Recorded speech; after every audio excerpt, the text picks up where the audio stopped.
Hi, I'm Melissa from SoGoSurvey. Whether you're watching this at the beginning of 2020 or the end of 2030, now is the perfect time for a vision test. Let's take a look at where your goals are and where they should be. Well, of course, the beginning of a new year is a great time to start. Now is always the perfect time to begin what's next. So let's take a look at your vision. If you're looking at it from the year perspective, the month, the time period, whatever it is that you define, what are you hoping to achieve? What do you think your colleagues are hoping to achieve?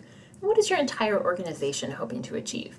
If you cannot answer one or more of these questions, probably your goals aren't clear, and so that means that success probably isn't going to be clear either. So when you take time to reflect on these questions, it can be very, very helpful to make sure you're headed in the right direction. First of all, starting with yourself. It is not selfish to think that you're kind of a big deal, because of course you are. You are really the root of all of your questions, all of your problems, all of your successes. And so everything begins with you. If you're not happy, nothing else will be right. So start by focusing on yourself. What is it that you want to achieve this year, or again, this time period? Maybe it's something personal, maybe it's something professional. What is it that's going to get you out of bed in the morning and make sure that you are successful this year? Next, take a look around you, your colleagues. What is it that the people around you are looking for this year? Thinking about the empathy that you have for them. Of course, we're all different, but we all have common experiences. We're looking out for those we love. We're looking to become more successful, to have more stability or more adventure perhaps in our lives. And when we understand a little bit more about what's going on with the people around us, it helps us to be better colleagues and work better together. Remember that these are not just people who show up and they just magically appear in your company every day. They have real lives. They have real contexts and situations. Sort of seems ridiculous to say, but sometimes we just see colleagues as someone who fills a specific role. But remember, they have a lot of other roles in their lives as well. And those can sometimes take possibly toll on their emotional health or their well-being as well too. Making sure that they have everything that they need to bring to work can be a challenge sometimes. And finally, here in the big picture, look at the company. Of course, you're here for yourself, you're here for your colleagues, but basically everyone has come together for a reason in this situation. Sometimes these big picture goals can seem a little bit unclear, but that's why it's especially important for organizations to have some consistency and clarity on their overall goals.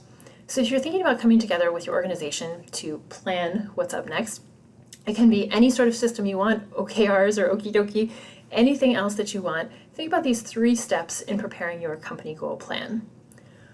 One of the important priorities in this should be being collective decision making. So when you're looking at identifying company goals, or even for a specific team or a department, feedback from multiple sources is critical. This doesn't need to be a top-down approach where you're just dictating this is what it is all about. People have more buy-in, more of a sense of purpose and awareness and understanding, and investment, of course, when they're part of the team that has created these goals in the first place. Next, communication is really important. Make sure that these goals are clear, whether it's internal or external. It shouldn't just be something that shows up on your website. These goals should be something that you and your team, your company are checking in on consistently. How are you going to know by the first month or 6 months in or the last quarter? How are you going to know that you're being successful if you've lost sight of the goals completely? And again, don't wait until the end of that year to collect the data. Evaluate success as you go. Maybe it's reports, maybe it's just a discussion, reflection. You shouldn't only see those goals on, again, the website or an annual report. Those should be the constant topic of conversation. So people are checking in and they're all aligned in the same direction. Keep in mind, reflection is a really important piece of all of these steps. Your 2020 vision, whatever year it may be, of course, think about how clearly you're looking at these goals personally, where you are of the goals of your colleagues, and the organizational goals. Can you see room for improvement, and are you on the right track? We know it's easier to achieve when you have a specific aim. So think about now as the best time to start, whether it's the new year or not. If you'd like to read the whole blog here, please do. We'd love to hear your feedback, and we look forward to connecting. Thanks so much for joining. We look forward to seeing you again soon. In the meantime, connect with us on social media at SoGoSurvey or visit our website, SoGoSurvey.com. See you next time.